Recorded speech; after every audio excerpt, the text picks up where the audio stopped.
구원하는지라. 아멘. 성경에 하나님의 말씀에 이 모든 메시지를 관통하는 몇 가지 큰 주제가 있습니다. 그 주제 중에 가장 중요한 주제가 이 하나님의 심판인데, 하나님의 심판은 이중적이죠.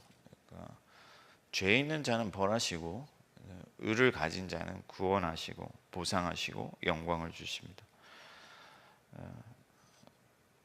이 이중적인 하나님의 심판의 핵심은 하나님의 공의예요. 하나님의 공의. 하나님은 공의로운 분이시기 때문에 죄를 가진 자들을 벌하시되 완전하게 벌하시고 조그만 어떤 죄도 간과하지 아니하시고 확실하게 그것을 심판하시는 분이시죠. 반대로 하나님은 공의의 하나님이시기 때문에 의를 가진 자를 사랑하시되 충만하게 사랑하시고 모든 하나님의 은혜와 또 영광을 그에게 나누어 주시는 분이십니다. 하나님의 공의는 신실하고 완전합니다. 하나님은 변덕을 부리는 분이 아니시고 또 완전하신 분이시기 때문에 실수가 없으세요. 그래서 반드시 벌하실 자를 벌하시고 구원하실 자를 구원하여 주신다. 오늘 우리가 읽은 이 이사야 본문에서는 하나님의 공의의 어떤 측면에서 죄인을 벌하시되 완전하게 벌하신다는 것을 우리에게 보여주고 있습니다. 그래서 우리가 이 하나님의 이 공의에서 죄에 대해서 벌하실 때 얼마나 하나님께서 그 죄에 대해서 철저하신가, 완전하신가, 그리고 그 완전한 심판의 결과가 얼마나 비참하고 큰 것인가를 우리가 알게 될 때, 반대로 그 하나님의 놀라운 은혜와 그 예수 그리스도의 구원에 대하여서 우리가 제대로 감사하고 기뻐할 수가 있는 것이죠. 그래서 오늘은 우리가 하나님의 공의의 측면에서 죄에 대한 하나님의 심판의 부분을 함께 살펴보고 그리스도 예수의 은혜에 감사하면서 기도로 나아갈 수 있기를 바랍니다. 가장 먼저 하나님의 공의는 완전하여서 남김이 없다는 것을 우리가 알 수가 있습니다. 24절에 보니까 마른 풀이 불꽃에 던져짐 같이 된다.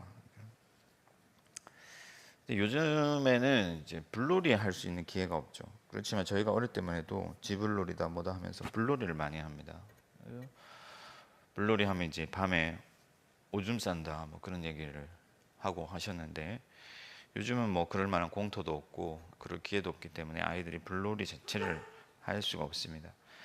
근데 우리가 불놀이를 할 때 풀을 이렇게 태우면 어떻게 됩니까? 남는 게 없죠. 그냥 확 죄가 되어버리는 거예요.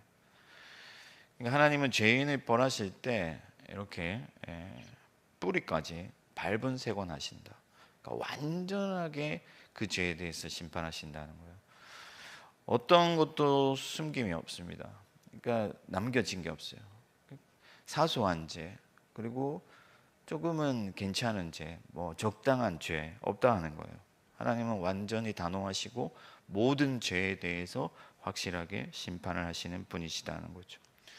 그래서 하나님께서 그 죄에 대해서 노를 바라시는데 어느 정도 하시냐면 그것을 싹 태우시고도 여전히 하나님의 손이 거두어지지 않을 정도로. 그러니까 뭐 이렇게 예를 들어서 아버지가 아들을 벌할 때 매를 들었을 때 이거 때려도 괜찮을까?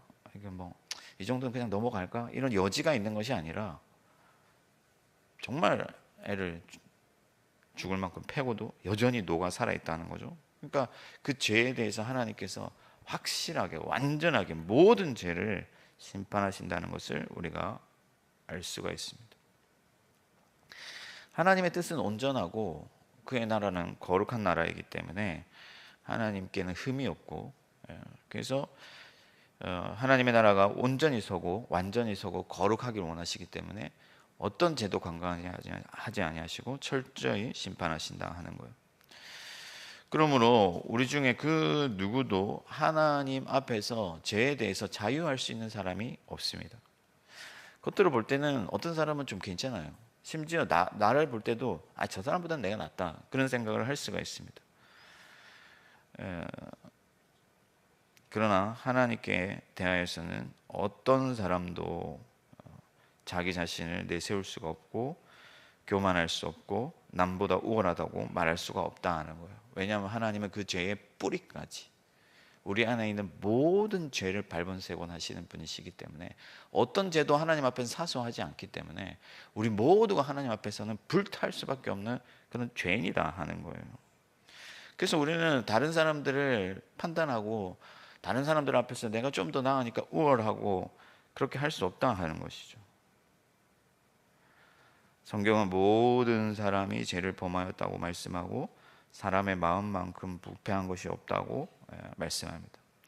그러므로 우리는 가장 먼저 그저 하나님의 은혜에 대해 감사할 수 있어야 돼요. 나 같은 죄인을 구원하신 그런 하나님의 은혜에 대해서 감사할 수 있어야 된다는 거예요. 내 죄를 발견하는 만큼 하나님에 대한 감사도 커지고 내 죄에 대하여서 그것을 깨닫는 만큼 하나님의 은혜를 우리가 누릴 수 있게 되는 것이죠. 죄 가운데 은혜가 더한다고 하신 말씀이 바로 그런 것입니다. 여러분, 하나님께는 온전한 것만 인정됩니다. 그러므로 우리가 의지할 수 있는 것은 예수 그리스도뿐이시다 하는 거예요. 여러분, 우리가 조금 하나님께 더 나은 바가 있어서 그래도 나는 죄보다는 죄를 덜 지었기 때문에 그래서 하나님 앞에서 인정받고 칭찬받고 또 영광을 받는 게 아니에요. 하나님께는 완전한 것만 인정되기 때문에 우리가 하나님 앞에 설 수 있는 이유는 단 한 가지, 완전한 의를 이루신 예수 그리스도 때문이라는 것을 믿으시기 바랍니다. 그러므로 날마다 우리는 예수 그리스도를 구하고 그리스도 안으로 들어가고 그리스도께 우리 자신을 의탁해야 돼요. 그래서 그리스도의 뜻을 따라 살아가고 그리스도의 손을 붙잡고 예수 그리스도와 함께 살아갈 때 하나님 앞에서 우리가 영광을 얻게 되고 그분의 은혜를 누릴 수가 있게 되는 것이죠. 뿐만 아니라 우리 안에 있는 어떤 죄의 그 뿌리까지도 우리는 발견하고 그 죄에 대하여서 하나님의 빛으로 그 죄를 녹여주시고 우리가 그리스도 예수를 닮은 온전한 모습으로 변화될 수 있도록 기도해야 되는 것입니다. 나의 교만, 나의 욕망, 나의 어떤 음란함, 또 하나님을 불신하는 데서 오는 내 삶의 모든 비겁한 그런 부분들까지 세상과 타협하고 적당히 하나님을 믿으며 살아가는 그런 하나님 앞에서 부족한 모습들까지도 온전히 하나님 앞에 내려놓고 예수 그리스도께서 치유하여 주시기를, 회복시켜 주시기를, 더 온전케 하여 주시기를 간구하면서 하나님의 은혜를 구해야 될 줄 믿습니다. 오늘 이 새벽에 여러분들 가운데 성령의 빛이 임하고 여러분들 모든 죄를 씻으신 예수 그리스도를 따라 살아가도록 여러분들 기도하고 하나님께서 응답하여 주시기를 축복합니다. 두 번째, 하나님의 공의는요 너무나 정당하다는 거예요. 하나님의 공의가 완전한 이유는 그 심판이 정당하다 하는 거예요. 여러분, 이유 없이 부모님께 맞아본 적 있습니까? 그러니까 내가 잘못하지도 않았는데 아버지한테 맞는 거예요. 그러면 너무 억울하죠. 잠이 안 옵니다. 내가 그 정도로 잘못한 것 같지 않은데 너무 심하게 또 아버지가 매를 들면 반항심도 생기고 그런 것이죠. 그래서 여러분, 그 억울한 심판은 뭐라고 해야 될까요? 그것은 오히려 잘못이고 또 그 심판은 아름답지도 않고 오히려 그것은 죄가 될 수가 있습니다. 그러나 하나님의 그 심판은 억울한 일이 없다 하는 거예요. 너무나도 정당하게 행하여진다 하는 것이죠. 우리나라가 사실상 사형을 폐지한 국가인데 여전히 이제 몇 년도 이후부터는 사형을 하지 않죠. 왜 그렇습니까? 억울한 한 사람이 생기지 않게 하기 위해서 사형을 폐지한 거예요. 그 누구도 억울하게 죄의 대가를 받아서는 안 된다 하는 것이죠. 그러나 하나님의 공의는 그 동기마저도 완전하기 때문에 그 사유가 정당하시기 때문에 완전하다 하는 거예요. 여러분, 지금 이스라엘이 징계받는 이유를 오늘 말씀하고 있는데 그게 뭐냐면은 하나님의 말씀을 멸시했다, 여호와의 법을 버렸다 하는 거예요. 여러분, 하나님의 법은 진리고 너무나도 숭고하며 위대한데 우리 모두에게 유익을 주는 그런 의의 법인데 그것을 내어버렸다 하는 것이죠. 그리고 오늘 말씀을 보면 하나님께서 각 나라를 부르신다 했는데 이것은 하나님의 주권을 의미하는 거죠. 하나님은 우리에게 대하여서 그가 지으신 백성에 대하여서 주권을 가지신 분이라는 거예요. 그런데 그 우리의 주인이신 그 하나님의 법을 멸시하고 완전한 그 법을 멸시하고 우리를 유익하게 하는 그 법을 모욕한 그 죄에 대해서 우리는 심판을 받을 수밖에 없다는 거죠. 누구나 그 죄에 대하여서 징벌을 당하는 것이 마땅하다. 하나님께 항변할 자가 없다 하는 거예요. 하나님의 법이 과연 뭡니까? 그 법이 대단한 것입니까? 라고 항변할 수 있는 자가 없다 하는 거예요. 그리고 하나님, 제가 하나님의 법을 언제 버렸습니까? 라고 말할 자도 없어요. 하나님의 법은 너무나도 위대하고 그 본질은 우리가 생각하는 그 이상으로 탁월하고 완전한 의를 요구하기 때문에 그 법에 대하여서 나는 적당히 지켰다고 말할 수 있는 사람은 아무도 없다는 거죠. 누구나 하나님의 법을 멸시하면서 살아가는 거죠. 형제를 시기하고 미워하고 남의 것을 탐하고 훔치고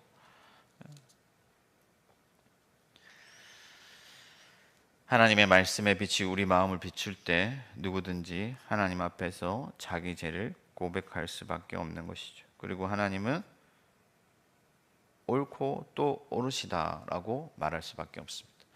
그래서 여러분 스스로 그 하나님이 옳으시고 정당하시고 나는 죄인이다라고 나는 정말 하나님 앞에서 벌 받을 수밖에 없는 죄인이다라고 인정하고 고백하는 데서부터 구원이 시작되는 거예요. 하나님의 그 의에 대하여서 온전히 인정하고 나 자신을 죄인으로 고백하는 데서부터 하나님의 구원이 시작된다 하는 거예요. 여러분 하나님의 공의는 억울한 자를 만들지 않기 때문에 억울한 단 한 사람이 계시죠. 그분이 누구시냐면 바로 예수 그리스도시죠. 죄 없이 십자가에 못 박히시. 그래서 하나님께서 즉시로 그를 살리시고 그에게 다시 영광을 주시고 의의 이름을 주신 거예요. 그러므로 누구든지 예수 그리스도 안에 있으면은 하나님께서 신원하여 주시기 때문에 그 어떤 죄로 인하여서도 우리는 억울한 일을 당하지 않는다 하는 겁니다. 물론 우리는 죄인이죠. 그러나 예수 그리스도께서 모든 죄에 대하여서 죄가를 다 대속하여 주셨기 때문에 우리가 그 죄에 대해서 다시 심판받는 일이 없다 하는 거예요. 억울하게 그 죄에 대해서 우리가 심판받을 일이 없다 하는 것이죠. 그러므로 우리는 오직 예수 그리스도 우리를 신원하여 주시는 그분을 의지하고 믿으며 나아갈 뿐만 아니라 우리 죄를 온전히 하나님 앞에 고백하고 하나님께서 우리를 징벌하실 수 있는 그런 우리의 주이신 것을 고백하며 나아가야 될 줄 믿습니다. 괜히 스스로 자기의 정당성을 내세우려 하거나 나의 의를 뭔가 만들어 보려고 하거나 자기를 내세우려고 하지 말고 내가 하나님 앞에서 철저히 죄인인 것을 스스로 고백하며 나를 신원하여 주실 그리스도 예수를 의지할 때 우리는 하나님 앞에서 온전히 설 수가 있는 것이죠. 그러므로 오늘도 예수 그리스도만 의지하는 저와 여러분들 되기를 바랍니다. 마지막 세 번째 하나님의 공의가 완전한 이유는 실패가 없다 하는 거예요. 이 말씀은 1차적으로 당시 유대인들을 향한 말씀이기 때문에 고대 근동의 관점에서 이 말씀을 살펴봐야 되는데 그때 당시 사람들에게 가장 큰 재앙이 뭐냐? 전쟁이죠, 전쟁. 힘 있는 나라가 쳐들어와서 모든 것을 앗아가는 거예요. 자녀를 죽이고 부인을 죽이고 아버지를 죽이고 또 자기 모든 소유들을 빼앗아가고 종으로 팔아버리고 이런 일들이 일어나는 것이죠. 제가 어제 귀국을 해가지고 사실 제가 좀 시차도 있고 지금 정신이 없는데 어쨌든 그 바르샤바에 모여 있는 그 난민들을 저희가 찾아갔을 때 그래도 젊은 난민들은 이제 나라에서 제공하는 어떤 프로그램을 따라서 일자리도 찾아가고 뭐 그렇게 가죠. 근데 병들고 좀 자식들도 다 죽고 이제 의지할 데 없는 그런 사람들이 모여 있는 그런 난민촌을 저희가 갔는데 너무 열악해요. 막 판자 몇 개 세워놓고 거기서 이제 먹고 살고 계신데 나라를 빼앗기고 너무 비참하죠. 지금 현대도 그런데 그때 당시에 고대 근동에서의 어떤 전쟁이라는 것은 그야말로 비참한 거예요. 모든 걸 다 잃어버리는 거예요. 근데 하나님께서 각 나라의 군대를 일으켜서 그 이스라엘을 치시는데 너무나도 그 군대가 강력하여서 허리띠마저 풀리지 않는다. 말을 타고 달리다 보면은 이 쪼여 있는 허리띠가 풀어질 수도 있는데 그렇지 아니하고 질끈 싸맨 그 허리띠 끈조차도 풀리지 않을 정도로 완전한 군대가 그 나라를 덮친다 하는 것이죠. 그래서 하나님이 행하시는 심판은 그 누구도 피할 수 없고 가공할 만한 심판이기 때문에 하나님의 심판에 대해서는 모두가 그 비참한 결과를 맞이할 수밖에 없다 하는 겁니다. 여러분, 우리가 어떤 사건 사고를 피해 가릴 수 있으리라, 나에게는 일어나지 않으리라 생각하지만 얼마 전 시청역 사건에서도 보듯이 우리가 내일 일을 알 수가 없죠. 어떤 비극이 닥칠 수 있습니다. 그런데 하나님의 그 심판은 누구에게나 반드시 일어나게 되는 일이다 하는 거예요. 이것은 현실이에요. 이것은 일어날 수도 있고 일어나지 않을 수도 있는 그런 일이 아니에요. 반드시 우리에게 덮치는 사건입니다. 반드시 우리가 책임져야 할 그 시간이 다가온다 하는 것이죠. 그토록 무서운 현실 속에서 우리를 구원하여 주신 분이 누구시냐면 바로 예수 그리스도예요. 사망에서 생명으로 우리를 옮겨주신 것이죠. 그러므로 여러분 항상 깨어있어 주님의 거룩한 자녀로 살기를 힘쓰시기 바랍니다. 여러분 죽었다가 살아나신 분들이다. 여러분 만약에 오늘 길을 가다가 교통사고 났는데 거의 죽을 뻔했어요. 하나님께서 은혜로 살려주셨어요. 예를 들어서 그러면 여러분 어떻겠습니까? 마음이 어떻겠습니까? 야, 내가 이제 이렇게 살아야지 저렇게 살아야지 그런 생각 하시지 않겠어요? 무엇을 생각하시든지 그렇게 살아가시기 바랍니다. 왜냐하면 여러분들은 사망이라는 그 현실에서 이미 구원을 받았기 때문에 죽은 가운데서 다시 살아난 자들이기 때문에 오늘 하루가 여러분들에게 너무나 귀한 하루고 값진 하루고 여러분들에게 주어진 모든 기회들이 결코 의미 없지 않다 하는 것입니다. 그러므로 여러분 무엇보다도 여러분들이 영적인 생명을 다시 얻었다는 것을 기억하시고 하나님의 은혜에 감사하면서 하나님의 나라의 백성으로서 마땅히 걸어가야 할 그 길을 걸어가는 오늘 하루가 되시기를 축복합니다.